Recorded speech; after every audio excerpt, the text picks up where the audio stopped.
Well, where do we start? Well, we start off, before I say what Marxism is, or try to do so, we better say what Marxism is not. My first advice to you, as someone that once used to attend one of these temples of learning many years ago, is you can forget about everything that you've read about Marxism. Just forget it. If you want to know what Marxism is, then my advice to you is don't read books about Marxism, what Marx really said, but take the trouble to read the works of Marx himself. Now, I'm aware of the fact that that advice is not exactly fashionable. The fashionable thing, which you will doubtless hear repeated many times in your seminars and lectures, is, well, Marxism is old-fashioned, old hat.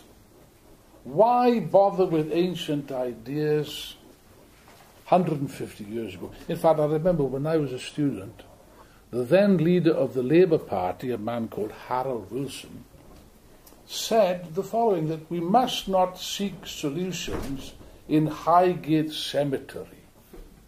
In case you don't know, that's where Marx's mortal remains are interred. Now, funnily enough, I happen to agree with Mr. Wilson. You will not find anything in Highgate Cemetery except for a bunch of old bones, dusty remains, and a rather ugly monument. Okay? But what we're talking about here is not mortal remains. What we're talking about here are ideas. Now, here's a funny thing. Here's a very strange thing. 150 years later, the ruling class, the representatives of the present order of the world, spend an inordinate amount of time and money and effort trying to prove that Marxism is dead. You know? Now, you see, I can believe many things about the ruling class, but there's one thing I do not believe for a moment. I do not believe that they are stupid. And I do not believe for one moment that the ruling class would spend so much time, so much money, and so much effort attacking an idea that is dead. Rather, I'm inclined to believe that the ruling class will only attack an idea that's not only very much alive, but which is positively dangerous to them and the system which they represent. Now, in the short time at my disposal, it's materially impossible to really answer the question, what is Marxism? But I will try to do my best to point out certain aspects, anyway, of these brilliant ideas. Yes, they are brilliant ideas. Let me just start with a little test, with your permission. You know, I take it that in this marvelous temple of learning, there is such a thing as a library. Do you possess a library in these days? I know you all read computers and stuff like that, which you don't pretend to understand. Is there a library here? Yes. Yea or nay? More than one. Yeah, more than one. Is it a good library? Well, okay, it's not bad. That's a sensible answer. Okay, so tomorrow morning, first thing, after listening to this discussion, please go to this library. I'll issue a challenge to you. You pick out any bourgeois book, any orthodox establishment book about economics or philosophy or sociology or politics written 150 years ago, and I will tell you in advance that that book will merely have an historical interest. Practical application to the 21st century, zero or close to zero. Now here's another challenge. You pick up the Communist Manifesto written by Marx and Engels in 1847, 1848, and you'll have a surprise. If you haven't read it, you'll have a surprise. If you have read it, read it again, please. I've read it hundreds of times, and every time I pick up that book, I learn something new. Here is a book written 150 years ago, more than 150 years ago, which describes and analyzes the world, not the world of 1848, not at all. Not at all. It describes and analyzes the world of now. the present world in which we live, and explains phenomena which none of the smart gentlemen with letters after their names in this university or any other can explain. In terms of, let me give you two examples. Globalization is supposed to be a new thing. It's not a new thing, not at all. Globalization was predicted by Marx and Engels and explained in the Communist Manifesto in 1848 when it did not exist. No evidence of it. The concentration of capital. That's an argument that the economists in particular and the sociologists strenuously denied. When I was a student, how they had a good laugh at Marx, you know.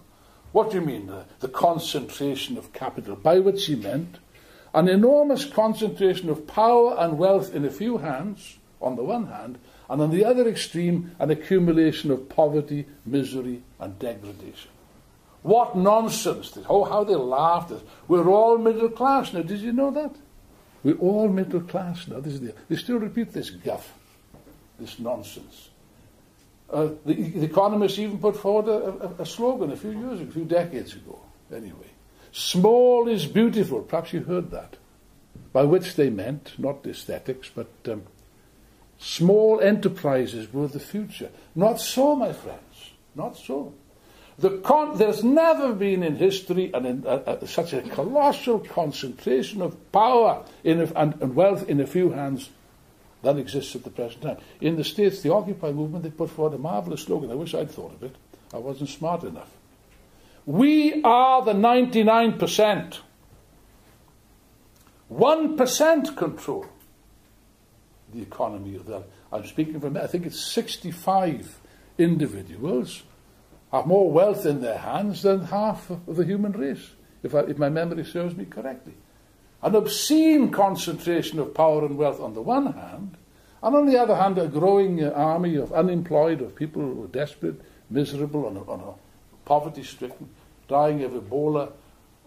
7 or 8 million children die every year for the lack of clean drinking water.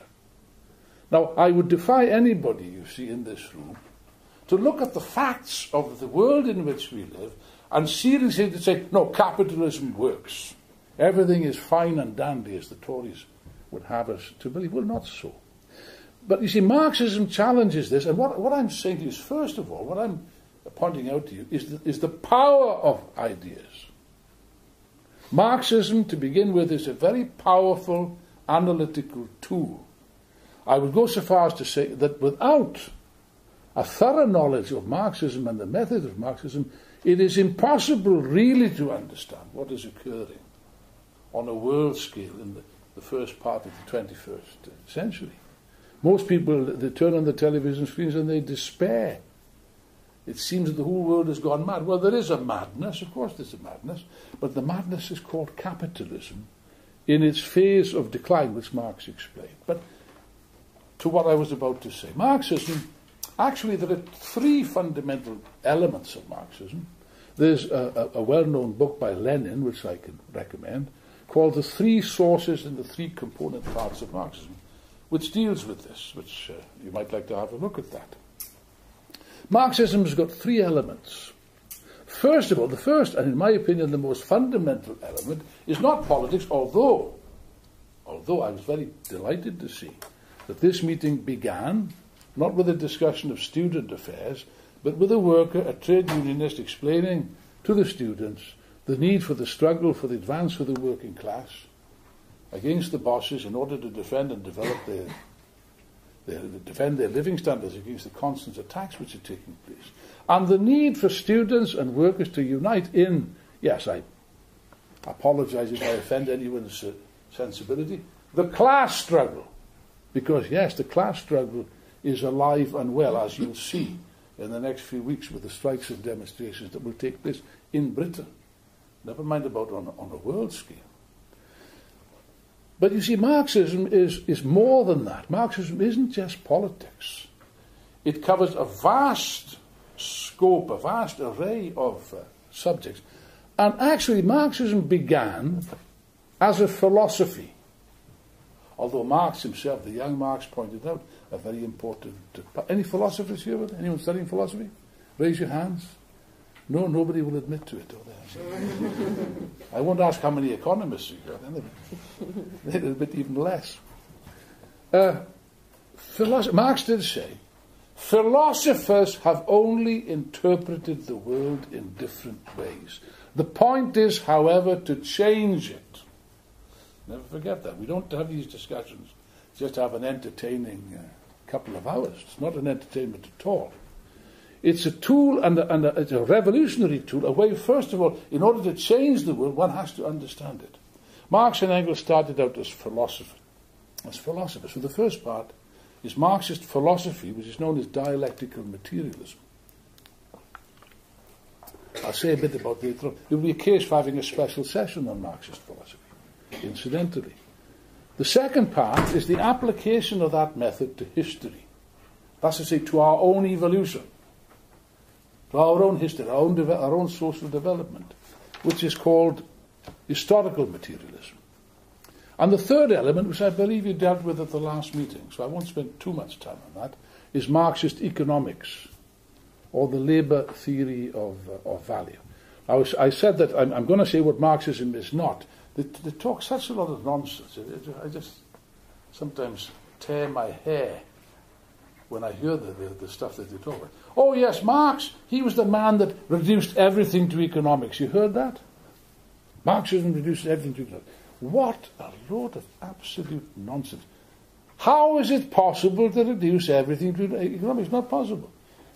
Religion, politics, philosophy, psychology, all these things, morality, it all plays a role, a colossal role in human development. You can't reduce everything. That's just absolute nonsense. What Marx did say, and that is absolutely true, and I defy anyone to say the contrary, is this: that the viability of any given socio-economic system will depend, in the last analysis, on its ability to develop the productive forces, to develop industry, agriculture, to provide people with jobs, food, clothing on their backs, housing, and so on and so forth. A society that can provide these things is likely to survive. A society which cannot provide these things will not survive, will enter into crisis, which is precisely the situation that now exists. It wasn't the case in Marx's day. In Marx's day, capitalism performed, as he says in the manifesto, an enormous progressive role in developing industry and developing the productive forces. That's why they were so confident. That's why liberalism thrived, with its idea, today better than yesterday, tomorrow better than today, future's going to be marvellous, the sky's the limit. Where's that now? Where are those liberal ideas today? They don't exist. On the contrary, the ruling class is seized, and its ideologists are seized with an attack of pessimism, of despair, of negativity. They don't see any future. They have no solutions, it's a fact. They have no solutions whatsoever to the crisis which grips the world and which affects every person, by the way, in this room. Anyway, to go back to philosophy. Sometimes when I talk about Marxist philosophy, people look at me, even experienced comrades in the labour movement. They say, well, what's this about philosophy? I don't need philosophy. What's that going to do with the class struggle? What's that going to do with anything? Well, here's a funny thing, everybody has a philosophy. There's nobody in the world that doesn't have a philosophy. And the man or woman that says to me, well, I don't have a philosophy, all that is telling me is that this person, this man or woman, will merely repeat like a parrot the ideas, the politics, the religion, the morality, the values, which surround them from the moment they are born till the moment that they die. Okay? Now, if you are happy with this society, if it strikes you as being all perfectly okay, if you agree with its morality, its values, its religion, its politics, and so on, then I have nothing further to say to you. You may leave. If, however, like myself, you don't agree with this system, you think there's something fundamentally wrong with it, and that it needs to be changed, then, of course, I'll say this to you. You need a philosophy. You need a different philosophy, a way of looking at the world. Okay? You need a revolutionary philosophy, and the only revolutionary philosophy of which I am aware is precisely the philosophy of Marxism, dialectical materialism. Now, people get a bit frightened of this. Marxism, of course, is a science. There are sciences and sciences. It's not an exact science. But then other sciences also are not exact science. Medicine is not an exact science. Geology even is not an exact, but these are sciences. And like all sciences, it has its own terminology, which is somewhat different from the terminology of everyday life. But let's try to explain that. You notice there's two halves to this, dialectics and materialism. What's dialectics to begin? Well, dialectics was not invented by Marx. It is a very ancient idea, as a matter of fact. The first thing that I have to say to you is that the Marxist philosophy is a dynamic view of things. It's based on the idea that everything, without exception, is in a constant process of change, of flux. This is an old idea. Marx derived that idea from Hegel, the great German philosopher. And even further back, you can trace it right back to the Greeks. What marvelous philosophy the Greeks had, Symphony. Yeah, I love so. Marvelous. Astonishing to think about what these guys achieved, just with the force of their brains, without any technology, just imagine, without computers, without Facebook, without Twitter, how could they, without mobile phones, without even a telescope, but they made marvelous. You know, Anaximander, I think it was, yes, predicted, thousands of years before Darwin, that man developed from a fish. And he proved it by comparing human embryos and fossils. Marvelous. They knew that the Earth was round, and they even measured its circumference quite accurately. They even developed the theory of atomism. Karl Marx did his doctoral thesis on the Greek atomists, on Democritus and Leucippus. Astonishing. And one of the great Greek thinkers was before Socrates, pre-Socratic philosopher. All of them were materialists, by the way. I'll come to materialism in a minute. By the name of Heraclitus. His contemporaries thought that he was so difficult to understand, they referred to him as Heraclitus the Dark. And Heraclitus developed a series of ideas. He said, for example, we step and do not step into the same stream. No man steps into the same stream twice, because it flows. And that's what he said. This is the most brilliant idea. He said, everything is and is not, because everything is in flux. Everything is fluid. Now that's a staggering idea. It's a staggering and a profoundly true idea. But it flies in the face of what you might call common sense.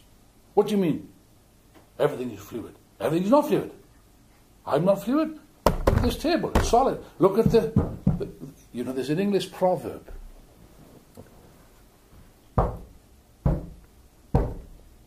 As solid as the ground under my feet. You heard that?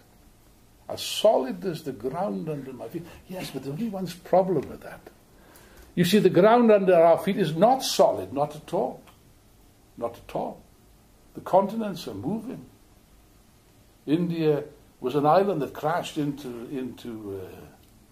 the Asian continent and is driving up even to this day. It's driving up the Himalayas. And beneath the surface, this is an important, I'll draw an analogy in a moment. Beneath the apparently still, tranquil surface, this hard surface of rock and earth, there are tremendous seething forces of unimaginable temperatures and pressures, of molten rock, okay, which is striving to find a way out of the Earth's surface. And it will find a way out, sooner or later. It will. It will find a weak point in the Earth's surface. We even know what the weak points are. We know, for example, the city of San Francisco is condemned. It will be destroyed by an enormous earthquake. Don't know when. That's why I say geology is not a precise science. You can't predict. How can you conduct experiments in geology? You cannot. But nevertheless, it's a fact that it will be destroyed. And that, by the way, there's an analogy with society. But let's go back. I'll come back to the earthquakes in a moment. But you see, the idea that everything is constantly changing, nothing is static, flies in the face of human the human brain. Now, I don't, of course, I've not met most of you before, and never met your parents, but I'm fairly sure, you see, that if you go back after this meeting, you go back at half term and you go to your parents and you say, oh, by the way, I've become a Marxist, so I want to carry out the revolution and change the world. So I'm just imagining the type of conversation that would ensue, always assuming they didn't throw you out immediately. Probably because parents are smart, probably they'd say something like this, oh, no, don't do that, don't be silly, don't be stupid, don't throw your life away. You see, when I was your age, you know that, when I was your age, I used to think like that. But I've got older and wiser, and I've learned that it's impossible. It's impossible. It's utopia. Because you can't change human nature. Human nature has always been the same. People have always been selfish. Can't change it. Yes. Yes, does that strike a bell? By the way, let me give you a little bit of advice. It is not true that people become older and wiser. Many people become older and more stupid. Okay, bear that in mind. Next time you get a telling off. Now, human nature doesn't change. It's always the same. It's always been the same. Absolute nonsense. So-called human nature actually has changed many times in the course of millions of years, and it still changes. It's still changing. And people's psychology, people's outlook, and so on and so on. Let me give you a couple of examples. If I were to ask you, what is the most abhorrent, the most inhuman phenomenon that you could imagine, I would guess that cannibalism would be fairly high up on the list. Wouldn't it be? Yes. I've got news for you. In the past, your great-great-great-great-great-great-great-great-grandmother and mine were cannibals. Cannibalism existed in all human societies, as a matter of fact. And I'm just imagining, you know, because protein was very... I don't want to offend the vegetarians among you, you know. I know some of my best friends are vegetarians. And they inform me that it is possible to exist without meat, you know. You can have nuts and whole meat stuff they sell in the health shops, and perfectly all right. Now, I'm prepared to believe this, you know. I'm not a vegetarian myself. I'm quite prepared to believe it. There's only one little snag, you see, with this. 3 million years ago, approximately, when our species started to evolve, in the savannas of eastern Africa, there were not many health shops open, you see. And therefore, our ancestors, with little creatures this high, would eat anything. Usually, they weren't smart enough to hunt. They couldn't hunt. Usually, they had dead bodies of decaying animals. The flint tools were very useful, not to kill or hunt animals, couldn't do that, but to crack open old bones and extract the marrow. Very important for the development of the brain, by the way, but it's a separate discussion. Now, back to human nature. I'm just imagining, you know, a conclave of cannibals, meeting, a tribal meeting, which the tribes used to meet together very democratically. And some guy, some eccentric young chap jumps up, someone like you, and says, hang on a sec, I don't really think we should eat people, you know. Somehow it doesn't seem right. Just imagine the storm of indignation. What do you mean you can't eat people? We've always eaten people. It's in our religion to eat people. It's human nature to eat people, and you can't change human nature. Now, there is a film, used to be a TV series years ago, called The Flintstones. Is it, do you know this film? You know this program? Perhaps you don't. Hands up all those who've heard of The Flintstones. Everybody, I'm astonished. And I thought I was on the date. Okay. Now, here's a film of a human society, maybe 1 million years ago, okay? And it's very interesting because you've got private property, you've got money, you've got bankers, you've got policemen, you've got prisons, you've got armies, you've got judges. Yeah, you've even got the bourgeois family where the man is oppressed by his wife, you know. Just like now. Just like that. Now, before I go any further, I must point out to you that despite being a Marxist, we Marxists do have a sense of humour, you know. And I am aware that this is meant to be a comedy. It's meant to be funny. Yes, but People believe this. People believe this. You've always had private property. You've always had greed. Not true. For the great majority of the existence of the human race, there was no private property. There are still some tribes. Not many. Still some tribes in Amazonia and so on, where they don't know what private property is. They certainly don't know what money is. They don't know what the state is. They don't know what an army is. They don't know what a prison is. And funnily enough, they seem to get on reasonably okay. I don't want to glorify this stage of human development, but you know. What I'm saying to you is that this business about human is false. This the conception that greed motivates everything has been instilled into the humanist, particularly in the last 200 or 300 years under capitalism, and even then it's very skin deep. But I don't want to develop that much further. Let's go back to what I said. I'm now moving on to historical materialism. Let's go back to dialectics. Now, the idea that everything changes, everything's in a constant state of change, and nothing is static. And furthermore, things change into their opposites. Just wrap your heads around that. Things can change into the opposites, and they do change, frequently change into their opposites. Okay, hang on a second.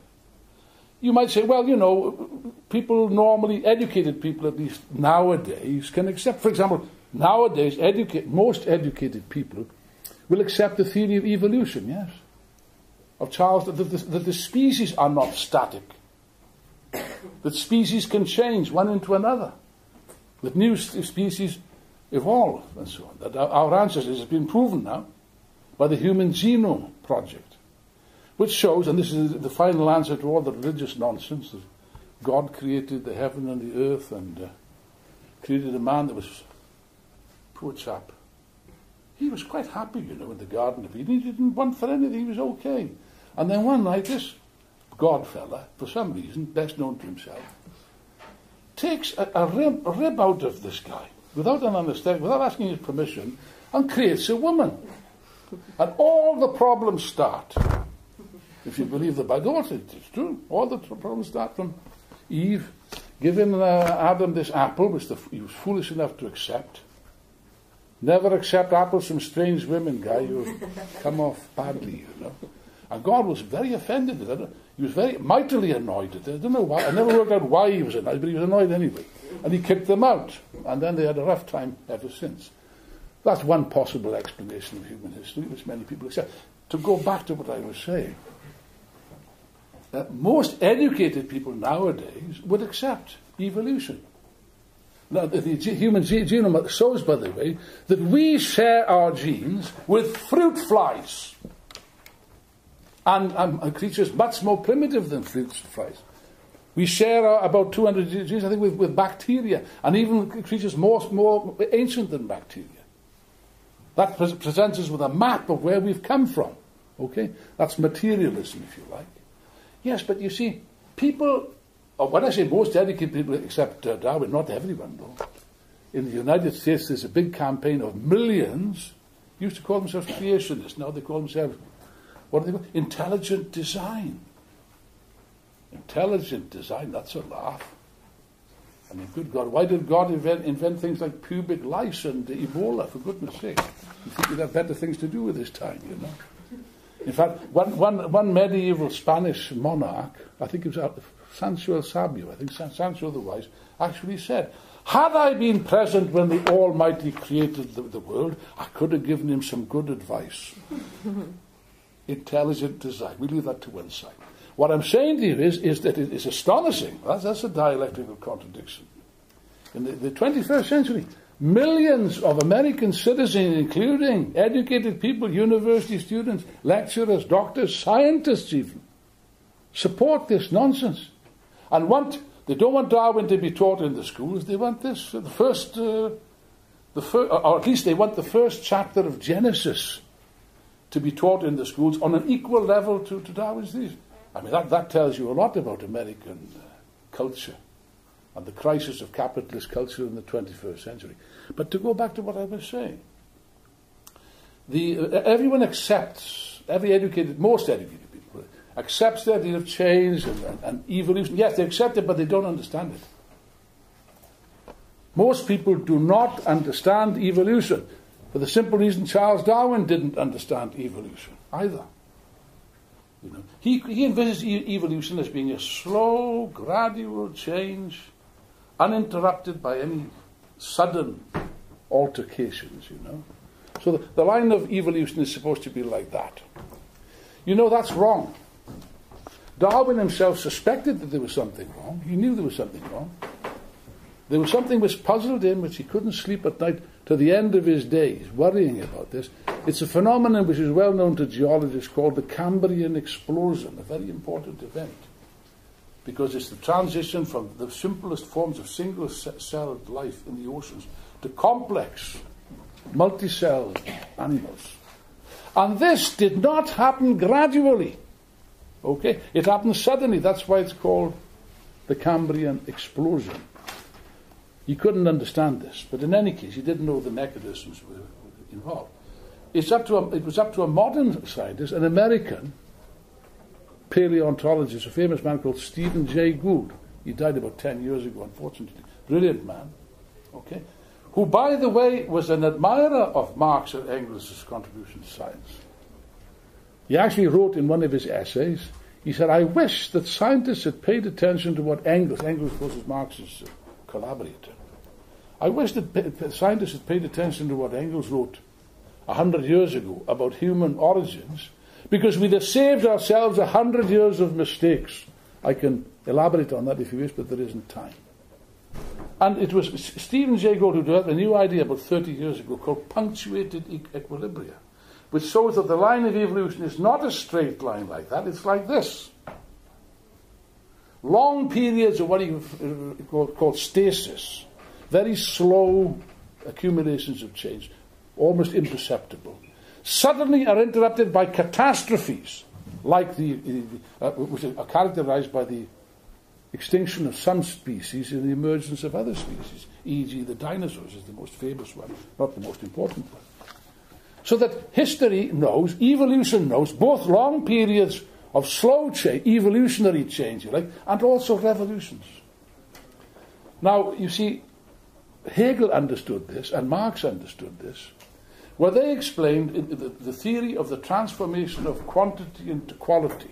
That's to say, you can have long periods of... Well, let me give you the most famous example. Water. You can heat water from 0 degrees centigrade to 100 degrees centigrade. The molecules speed up, but it's still water. You know, you can drink it, you can make a cup of tea with it, you can have a shower in it, you know what water is. But precisely at 100 degrees, at normal atmospheric temperature, in case anyone objects, precisely at 100 degrees, you get a sudden change, which is, in modern physics is referred to as a phase transition. Phase transitions is a very important aspect of modern physics. If you cool water from 100 degrees to 0 degrees, what happens? Does it first of all become a paste, and then a jelly, and then eventually becomes hard? Oh, no. It remains water, it remains a liquid at precisely 0 degrees. I understand, I've never seen this done, but apparently it is possible. In the laboratory, you just give it a tap, and it becomes solid. A sudden change of quantity into quality. Now, you see, there is an infinite number of examples of this.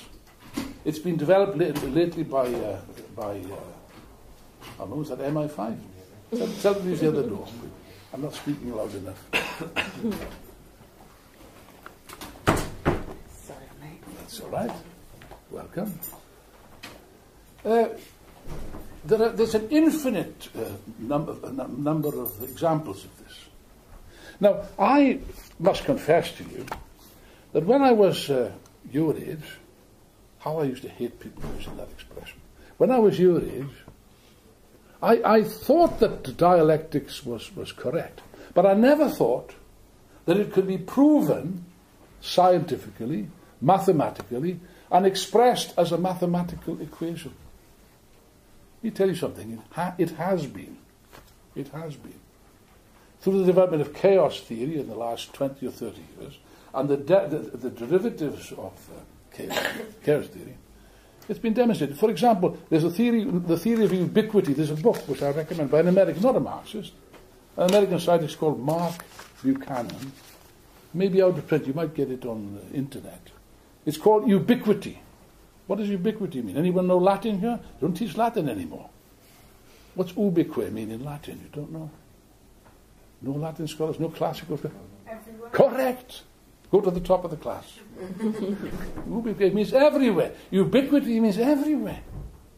And this book, this theory shows that the same process, what I'm describing, quantity into quality, is present in things as different as a heart attack, heart attacks, forest fires, the rise and fall of animal populations, the movement of traffic in cities, wars, stock exchange crises, I would add revolutions, it's the same thing, and even things like changes in fashion and schools of art. I mean, it's astonishing.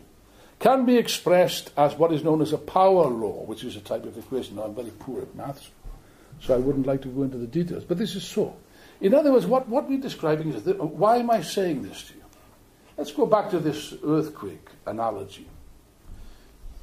In Britain, you look around and you say, well, nothing's changing here.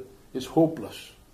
Why are you talking about revolution? People don't understand revolution in Britain, and so on. Now, we have some Greek comrades here. You know. I know Greece pretty well. I was going back and forth to Greece for political purposes about 20 years. I speak a little bit of Greek. I know the country very well. Okay? And I'll tell you something. 5 or 6 years ago, Greece was a normal, prosperous European country, not much different from Britain. Am I right? Am I right? So, Symphonis? Okay? Prosperous, everyone was happy. And I'm sure if I went to Athens 5 or 6 years ago and I started to talk about socialist revolution, they'd probably be too polite to say anything nasty, but they'd say, this man from London is not quite right in the head, you know. And then he'd smile and offer me a glass of ouzo, and then we'd forget about it. I'll tell you something. I guarantee, and I challenge the Greek comrades present, I can go to Athens tomorrow morning and go to anyone, never mind about workers and students, I can go to any taxi driver, any small shopkeeper, and I say, what we need in Greece is a revolution, and he would agree. Yes, certainly. There's even an opinion poll which demonstrated that. The reason is, in Greece now, the whole thing has collapsed. Because of the crisis of capitalism, you have schools without books, you have hospitals without drugs, you have chemist shops without medicines, you have a massive unemployment. Out of every 3 Greek young people, 2 are unemployed, with no prospect of getting any employment. That's the change. There have been more than 30 general strikes in Greece in the last 4 or 5 years. A sudden change has taken place. And you can see the beginnings of this change everywhere, because people are beginning to realize things which they didn't realize before. Even in the United States of America, you had the Occupy movement. All right, what am I saying here? I'm not saying that. Am I saying that next Monday the red flag will be flying from the White House and they'll be declaring the Soviet Republic of the United States? I don't think so. Not yet. Not yet. Give them time. Give them a little time.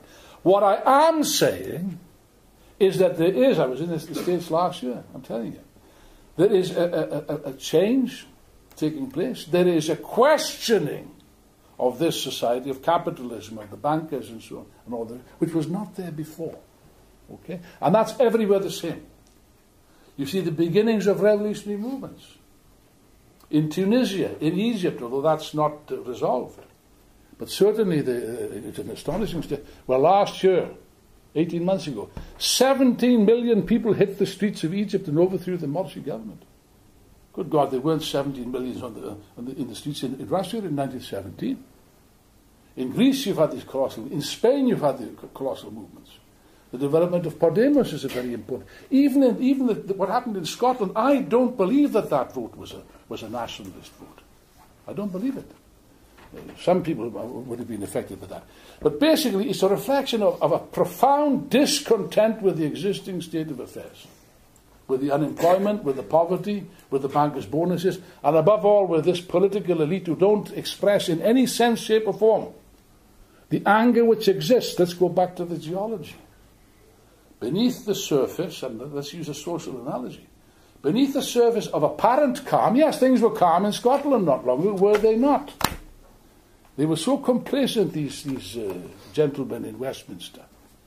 They weren't even worried about the referendum until finally they felt the water reaching their neck.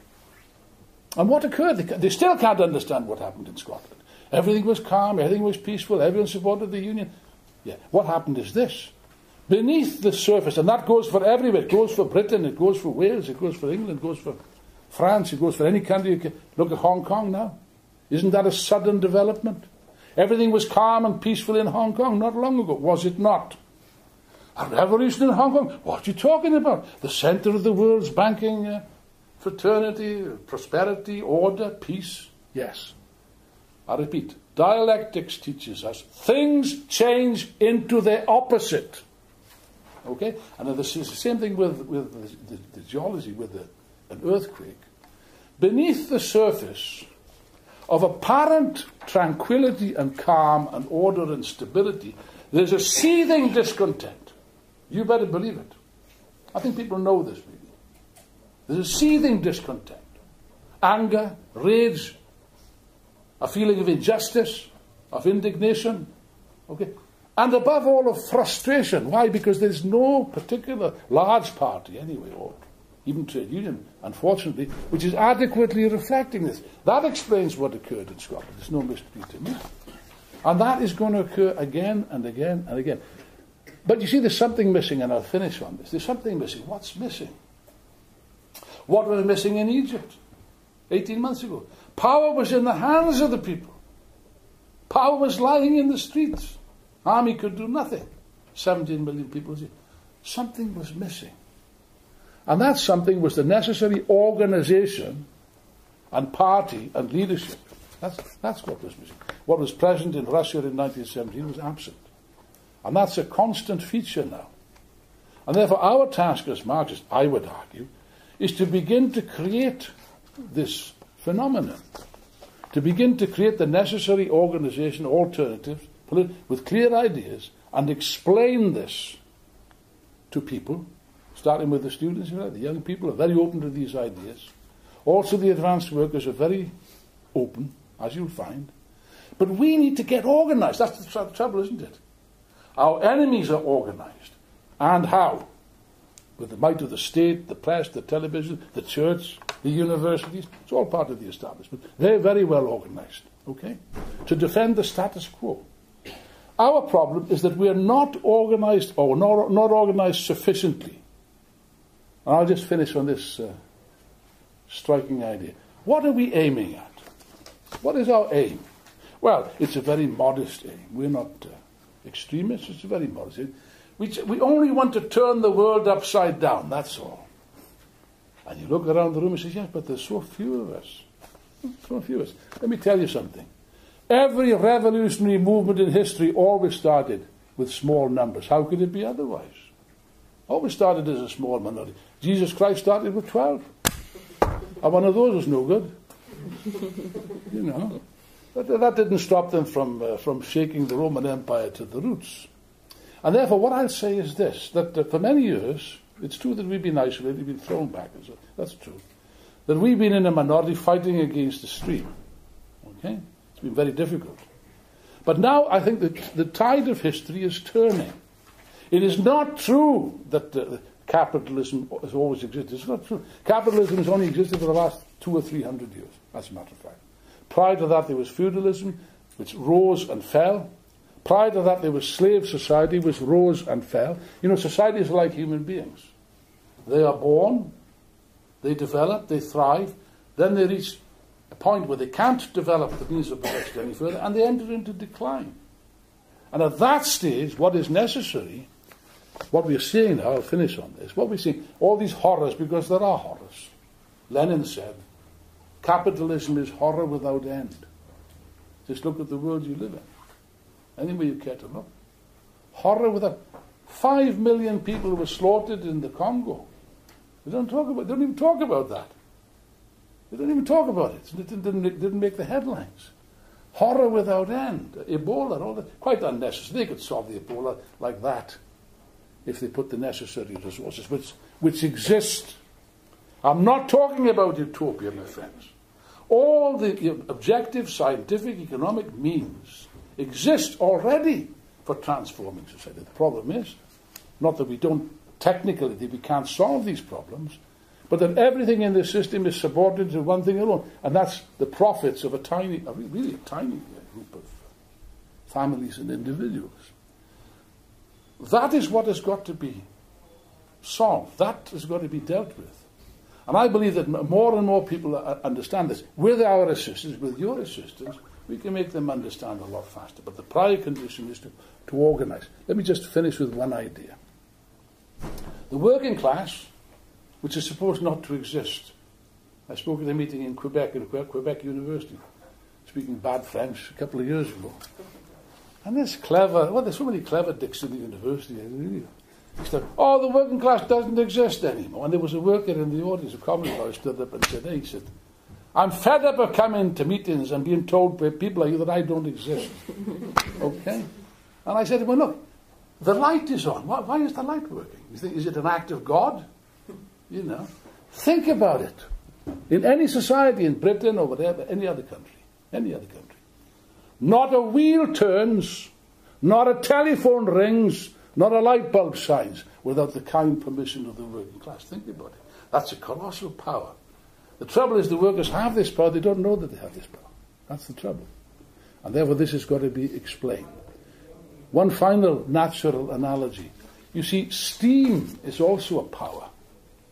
Steam is the basis of the Industrial Revolution. We wouldn't be here without steam. Yes, but steam is only a power when it's centralized and organized and concentrated in one point, which I believe is called a piston box. Okay? Without that necessary mechanism, the steam just evaporates in the air. It's the same thing with the power of the working class, the power of the masses.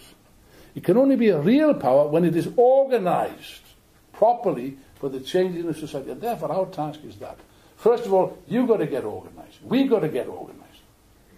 Discuss these ideas, develop yourselves politically to the level posed by history, and then we'd be in a position to provide the necessary organization and leadership that's necessary to change society in Britain, in Europe, and throughout the world. Okay.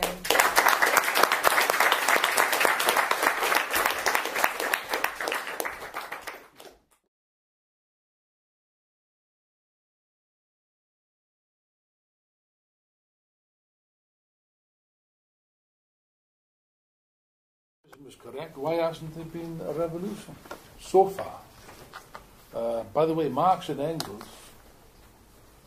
at the end of his life wrote the following. He said, Marx and I were in a minority all our lives, and we were proud to be in a minority.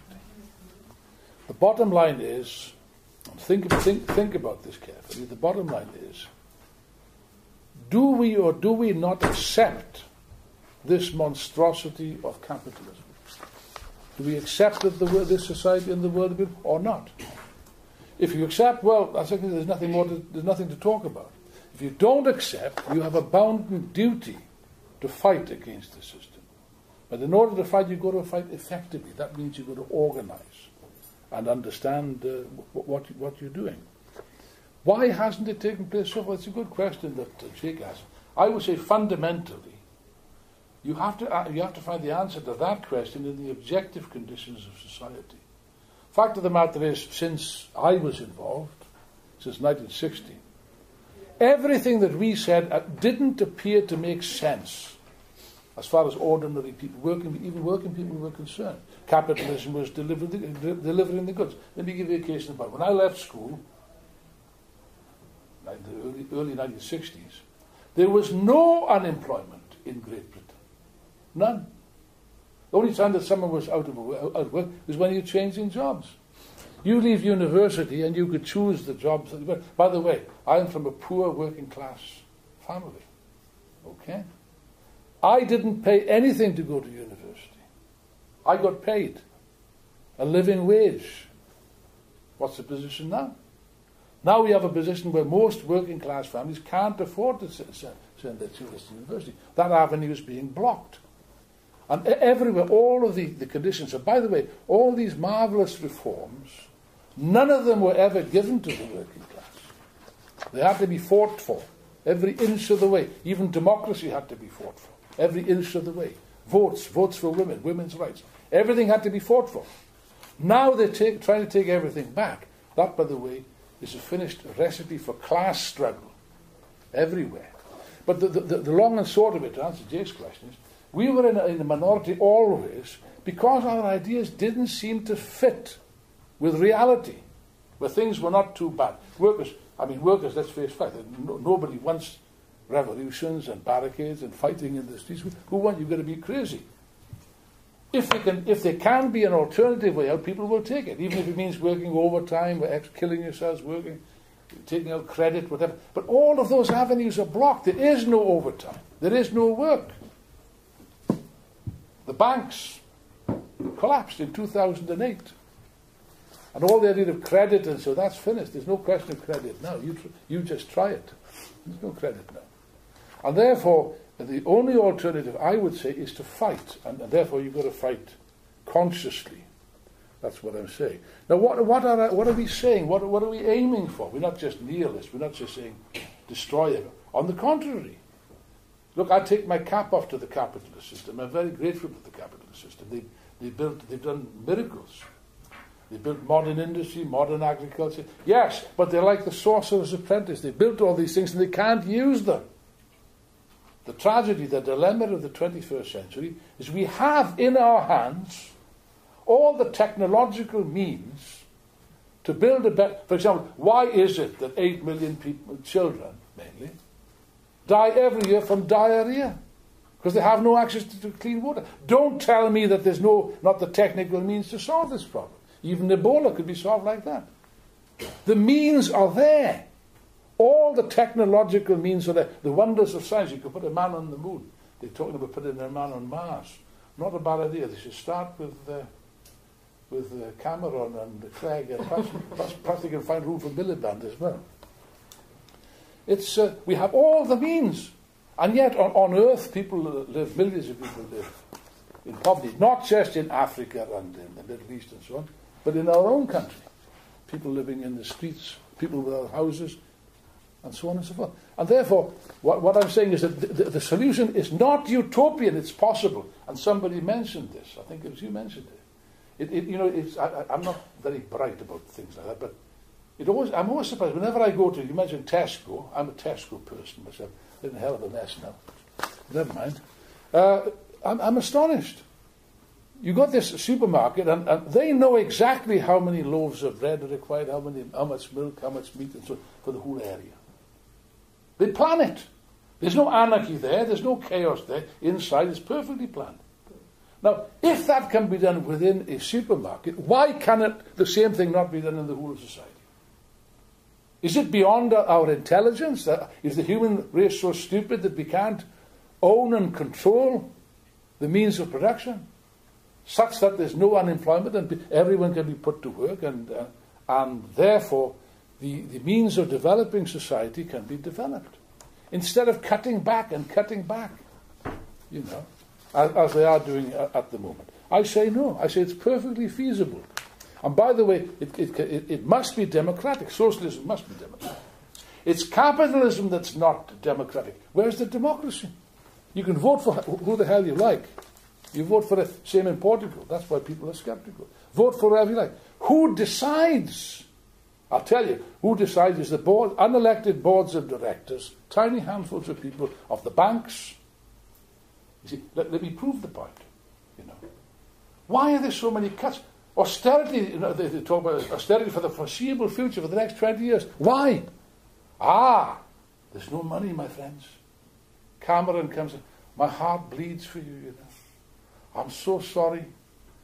He says, but you must understand, you've got to be practical. And then Miliband comes up, me too, I'm practical. Let's cut the benefits. Okay? Cut. Why? You understand? There's a deficit. What they never ask is, why is there a deficit? You ought to know why there's a deficit. 2008, the banks collapsed as a result of speculating, swindling on a massive scale. They wrecked the whole damn system, okay? Now, you know the argument? Oh, capitalism works. I think somebody mentioned that. Oh, yes, democratic. We run risks. We've got to earn a profit because we take risks, you know? My friends, where's the risk? For goodness sake, come on, wake up. Where's the risk? The banks collapsed because of their mismanagement in 2008, okay? What did they do? Did they say, oh no, we stand on our own 2 feet, like they say to the unemployed, and to the poor, and to the old and the sick, stand on your own 2 feet. And Scotland, stand on your own 2 feet. Don't ask us for money. Okay? State must stay out anyway. State has got no role in the economy. You know this argument? Private enterprise, risks taking. When the banks collapsed in 2008, what did they do? Did they say, oh yes, we bankers will stand on our own 2 feet? Like hell. They came running to the state, which is not supposed to play any role in the economy, and George W. Bush, a Republican, can you imagine, comes running with an open checkbook. Here's a man that doesn't believe in the state participating. Government mustn't participate.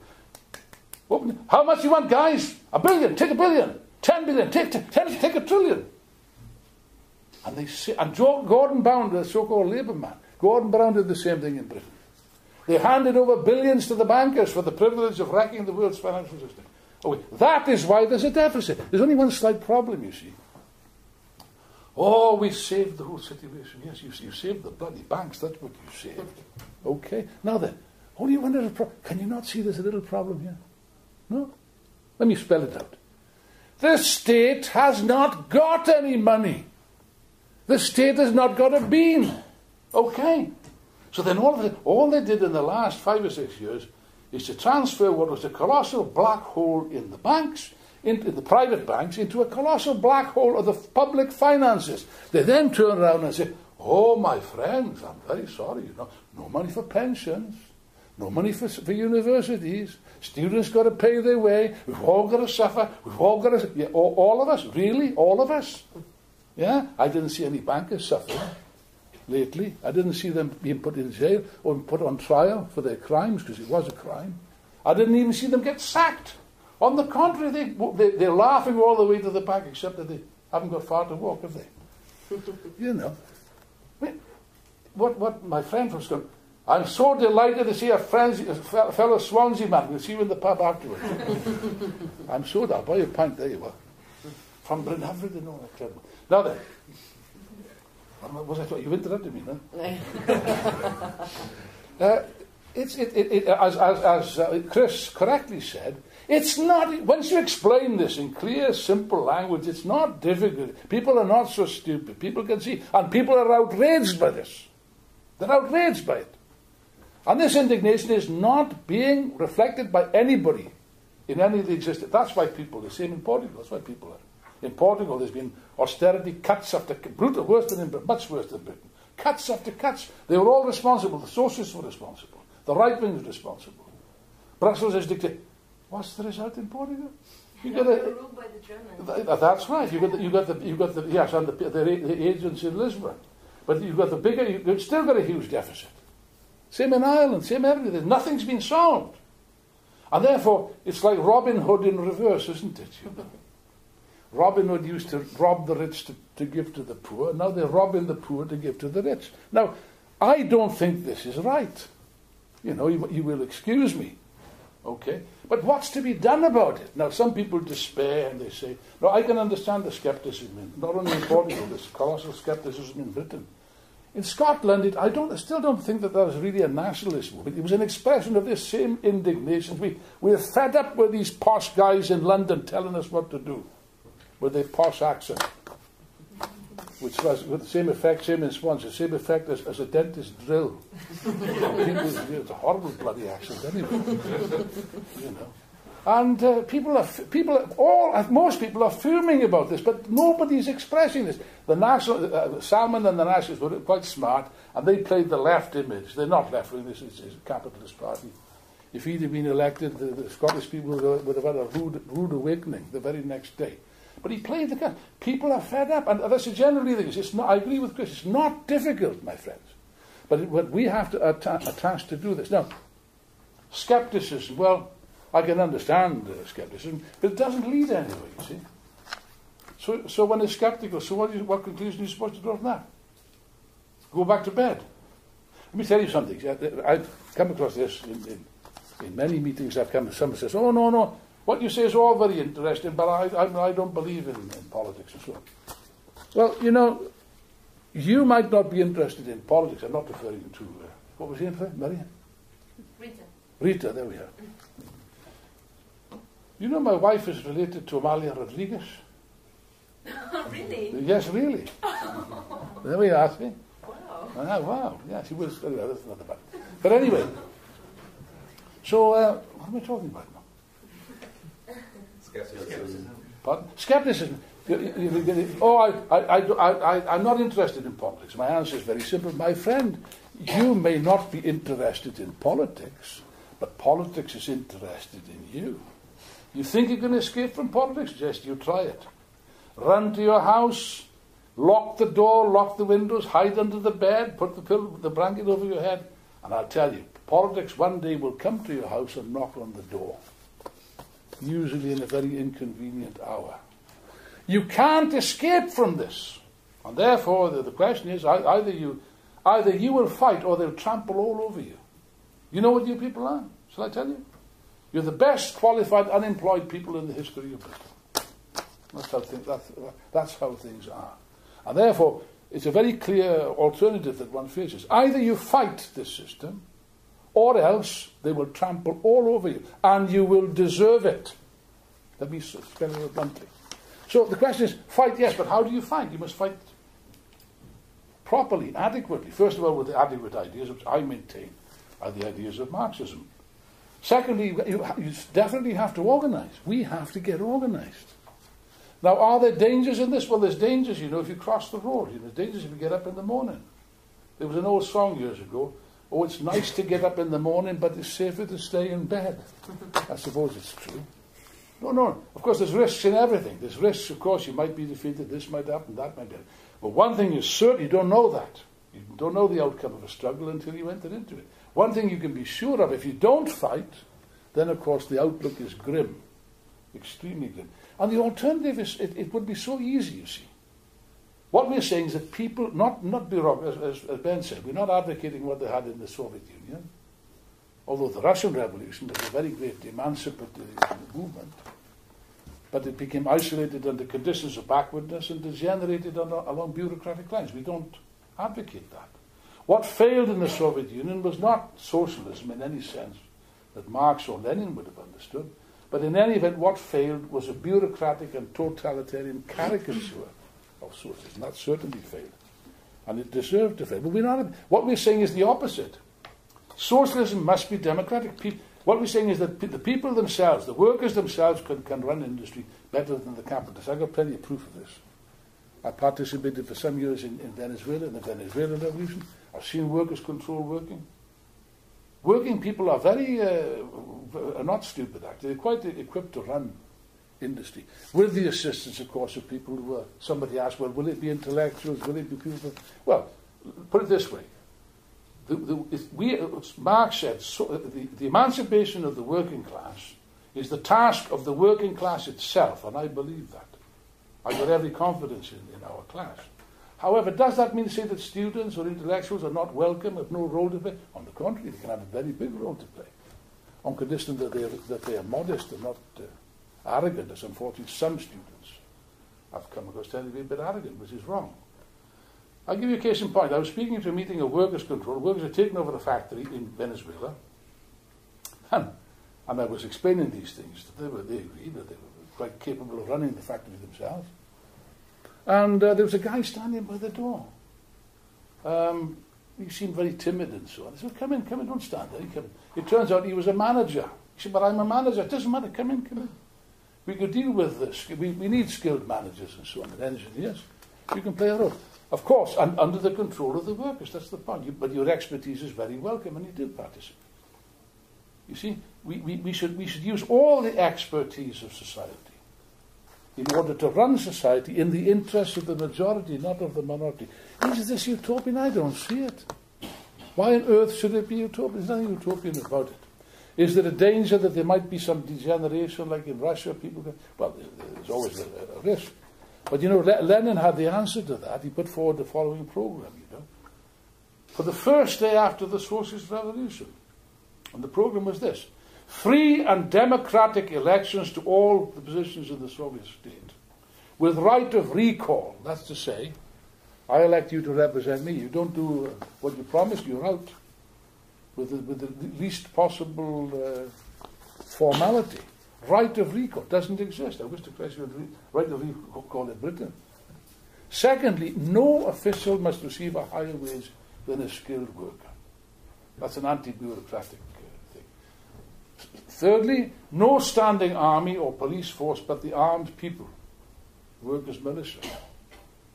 And fourthly, very important, gradually all the workers, all the people should be involved in running the state themselves, such that the state as a coercive instrument would disappear and be replaced by the administration of things.